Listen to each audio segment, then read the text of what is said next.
One of the biggest weapons that I see used in conversation isn't what you think it'd be. It's not name calling. It's not raising your voice. It's not interrupting. It's confusion. If you've ever been in an argument or a hard conversation and you got to a point where you're thinking, how in the world did we get here? I have no clue what we're talking about. I have no clue what's happening. What in the world is happening? More often than not, that's not by accident. It's by design. The goal was to confuse you. Confusion as a weapon. How to spot it and what to do. Ready? Let's go. Welcome to the Jefferson Fisher podcast, where I'm on a mission to make your next conversation the one that changes everything. If you enjoy learning tools to improve your communication, I'm going to ask that wherever you're listening, please click the button that says subscribe. It really makes a difference to me and my family. And in exchange, I'm going to make you a better communicator when you listen to these episodes. This podcast is sponsored by Cozy Earth. Matter of fact, now that I'm thinking about it, I'm actually wearing Cozy Earth. And I sure am. I didn't even plan this. I'm wearing their pants. They're not sweatpants, but they are cozy. You might be asking, Jefferson, is it cozy? Yes, they are cozy. I am a big fan of Cozy Earth because everything they have is top quality stuff and it feels good. And I'm at a place where I go, if it looks great, cool, but does it feel good? That's what I get with Cozy Earth. You can go to cozyearth.com/Jefferson, use the code Jefferson. You get 40% off. I cannot believe I'm wearing a Cozy Earth shirt. cozyearth.com/Jefferson, use the code Jefferson to get 40% off. And now back to the episode. Weaponized confusion is one of the most frustrating things that I run into in conversation. What I run into in my day-to-day. When I'm deposing a witness and they know that I have documents, they know that they're under the gun, under the microscope, so to speak. They are looking for any exit that they can not to be held accountable, more often than not. And what I find, what I get back often is confusion, meaning, what do you mean? Why would I do that? Well, what are you talking about? What? Like, I asked you a very simple question. Did you do this? Did you do that? And the question is answered by another question of, well, what do you mean? Well, how do you, what makes you say that? Things that you know good and well, it's smokescreen. It's fog. It's not meant to bring clarity to the conversation. It is a tactic. It's a strategy. Now, let me put this out from the very beginning. I'm not saying that when you become confused in conversation, something is wrong. I'm not saying that you and your wife, your husband, your spouse, your partner, whatever, that when there are moments of actual confusion and you're upset and your head is in your hands, you go, I feel really confused in this conversation, does not mean that they're actually trying to confuse you. There are people who pick it up and use it as a weapon to avoid accountability, and there are people that it is part of it. So how do you know the difference from the outset of those who use confusion to weaponize it as a tactic and those that are genuinely confused? Here's how you tell. Their intention to learn. Their intention, their willingness to learn. Willingness to be teachable. People who use it as a strategy have no interest in learning from it. They want to stay confused and keep you confused. They want to use it as you had a smoke bomb, just to fill the room with confusion so that they can leave. You ever been in conversations where their whole objective is to get you frustrated enough that you just want to give up? That's the tactic right there. Whereas people who are naturally confused use it as a good thing. Hey, I'm confused. How does 8 + 8 = 16? I don't understand that. Can you explain that to me? Can you show me, connect the dots? I'm not getting that. It doesn't make sense. So let me ask some follow-up questions so that in the future, this isn't going to be a hurdle for us, a hurdle for me. I'm going to understand where you're coming from. When you say this is what you mean. Big difference. Is there an interest? Is there a willingness to learn? That's how you know if confusion is used as a weapon or not. Second of all, how do you spot the wrong side of confusion? How can you spot it when somebody's trying to weaponize confusion to you? Number one, they talk in circles. they talk in circles. We find the conversation always comes right back to the main point. Like you're playing Monopoly. You just collect go, and there you are. It always comes back. Number two, they like to use vague phrases, vague words, vague timelines. For example, they might say something vague, like, it's just common sense. It's just common sense. I can't explain this to you. You're just not going to get it. Or they use vague timelines. I already told this to you already. We've already been over this. When? Who knows? They're not going to tell you a specific time. They're just going to say, we already talked about this. So that means they're not willing to talk about it with you now. Why? Because they'd rather keep you confused in the past. Number three, they go immediately to the exit. They're looking for the door. How does that sound? They say, I can't. You know what? I can't right now. I just can't. Whatever that is. I cannot with you right now. But see, they could when it came to scrolling on their phone. They could when it came to buying that thing on Amazon, go be with their buddies, go be with their friends, go do this and go do that. But they're not willing to engage in conversation with somebody they say that they want to have a relationship with. That right there is a sign to me that the confusion is not real.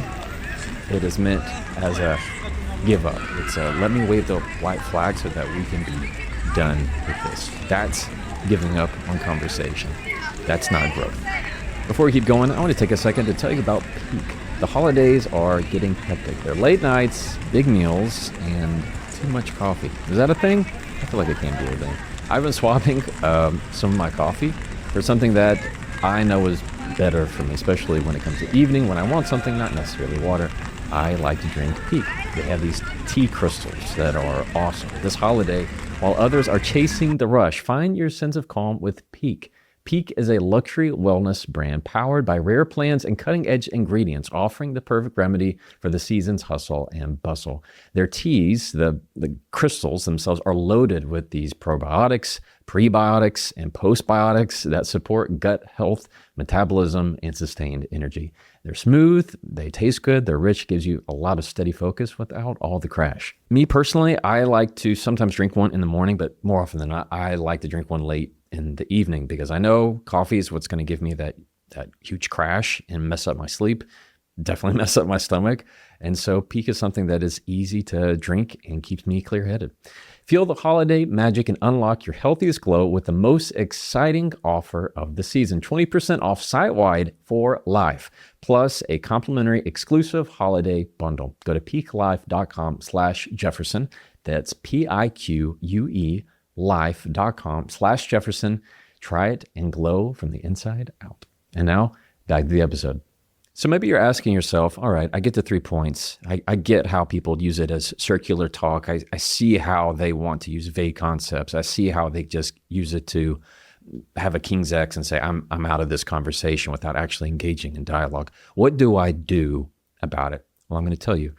When it comes to the circular dialogue, this merry-go-round that you feel like you're continuing to go on, what I have found most helpful in hard conversations is I will say, give me the headline. Can you give me the headline? Meaning I'm going to ask the other person to, like a newspaper, give me the headline of what is coming up for you right now. Because we can have these big major subjects, and then what happens is we get lost in all the details, and then we're just fighting over details. And then one of us says always or never, and then it's all out the door. And it's not, I don't ever do that. I don't always do this. Yes, you do. And before you know it, you are 10 miles off of the starting point of where you need to be. So how do I use headlines? When I ask, can you give me the headline? What I'm saying is, give me the head takeaway. So for me, let's put in a personal example. My headline might be, man gets mad when told what to do. Like that's more often than not, that's mine. Like I don't like to be told what to do, be pushed on somebody else's time frame when I'm not ready to do it right now. I like to go at my own pace on things. That's me. So it's sometimes easier for me to give the headline of this is what's happening to me rather than getting into all of the details about it. Like we'll go through the details and ask questions and go back and forth, but give me the headline. So if you were to ask somebody, give me the headline of what you're feeling. People who are confused in the good sense will give you a headline. They'll say, I'm struggling with feeling like you care. And a lot of the times they're just feelings. I am hurt by how you didn't ask how I was doing. I get upset when you don't want to have deep conversation with me. These headline statements that help clarify things and bring it really right up to the top, because sometimes you need an umbrella to take over everything. People that are using confused as a weapon, they're not going to want a headline. They're going to think it's stupid. They're going to want to keep you in the details. They're going to want to start poking about who's right and who's wrong. They're not going to want to go above the surface with you. Sometimes you have to go up to the surface to take a breath and go, where are we going? Oh, wait, yeah, that's where we're headed. Like you have to climb to the top of a tree, look through the forest and see where are we going? Oh, now I have our heading. Now let's go, to kind of reset yourself. Number two, what are ways that I deal with people who are trying to use confusion as a tactic? Another that I like to do is I go through, are you saying these are facts, or are you saying this is a feeling? Are you saying this is a fact, or are you saying this is a feeling? What I find is that usually the more emotional the conversation is, the more it's about feelings. They're rooted in fear. Look, I'm not saying this is true. I'm saying this is a fear for me. That's what I typically hear. This is what I also say. Is I'm not saying that this is true or this is not true. My fear is giving me this feeling that we're never going to come out of this, that you're not going to want to be with me, that you're not really interested in this, and that you're going to not want to be in this relationship, whatever it is in your life. Whenever you voice things as a feeling rather than as a fact, there's far less chance of somebody being able to use confusion onto you and vice versa, to where they're trying to poke it as a fact. People who are trying to confuse, they usually like to stick more to facts that are just not true and call it a fact. It's a fact that you don't really care. It's a fact. I told you about this already. And it's just not, that's not the reality. So they would much rather weaponize confusion so that you stay in this perpetual state of, what can I do to please you? What can I do to make you happy? How can I help you with all the materials? I find that that's something that can get people in a rut. If you have somebody in your life who likes to weaponize confusion, my guess is you know what it's like to try and pull out every trick that you have in the book to help them. Let me pull up the information, these documents. Let me try and help give you this specific example. Let me help try and pull this in. Don't you remember when we did this and you said this and you said this? And no matter what you do, what they say, they would much rather just stay. They don't want to actually be with you in the conversation. They're just wanting to act confused. What are you even saying right now? What are we even doing this for? And it's hurting the conversation. I'm not saying I'm not guilty of it, that you're not guilty of it. I'm saying we've all been that in our life, and we know how detrimental it can be when you try to perpetually stay in a state of confusion that will tank the conversation rather than have you walk through the conversation together. Number three, what I find, especially with the people that are saying, I can't do this, is to get as detailed as I can. Slow it down. When I say, okay, no problem. Let's slow it all the way down at your pace. Can we go at your pace? See, they're not going to like that when they're using confusion for bad. They're not going to like when you say, well, then let's go at your pace. Most likely you're going to see, you know what? I can't. I'm over this. What are we even doing? Using confusion as a smokescreen. If you slow it down at their pace, they really have no excuse. I'll go at your pace. What can I help with? And then I'll tell you what I need help with. When you just go like left foot, right foot, left foot, right foot, to go on through the conversation, versus when you feel like you have to just give all the information, you get into over-explaining. That can be to me, over-explaining can be a source of true confusion. When you're giving me so much information, I don't know what to do with it. I don't know how to sift that much information right now, because you might be bringing up big things important things, sensitive things that are nuanced in a lot of ways, and they're complex. Whenever you over-explain, that can be a problem. So just watch out for that. What are we talking about here? Am I confusing you as a weapon? No.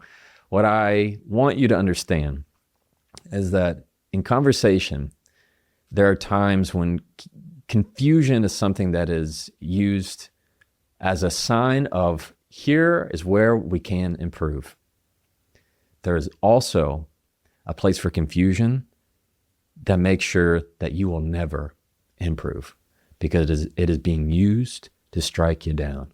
In law, there are legal concepts in case law that the phrase is to use as a sword and a shield, meaning sometimes in legal principles, they'll try to use something in law as both a way to strike down something and also a way to shield themselves, that to say they're immune from it. Confusion is kind of that same thing. Might try to put you down. You're so confusing, and yet when you try to clarify, they all of a sudden put it up and say, well, but I don't know, I'm confused. I don't understand. They're not really wanting to. They want their cake and eat it too, kind of thing. They want it both ways. They want everybody to be confused. So that's the point here, is that just because somebody's confused does not mean that they truly are. They might just want to be out of the conversation. So watch out for that. Watch out for the people who do that. And it's usually a habit. You see it over and over again. Depends on the level of relationship. People that are quickly confused in the bad sense are people that are usually lower on the emotional intelligence scale. They don't have nearly the longevity to be in conversation longer with you. And that takes time and that takes growth. Just watch for that. Be careful of that in your conversations. Confusion as a weapon, from narcissists to gaslighters to toxic to anything, to you and me and everybody who means it for good.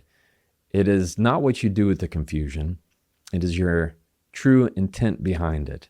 Are you willing to use it to learn? That's how to handle it. As always, you can try that and follow me.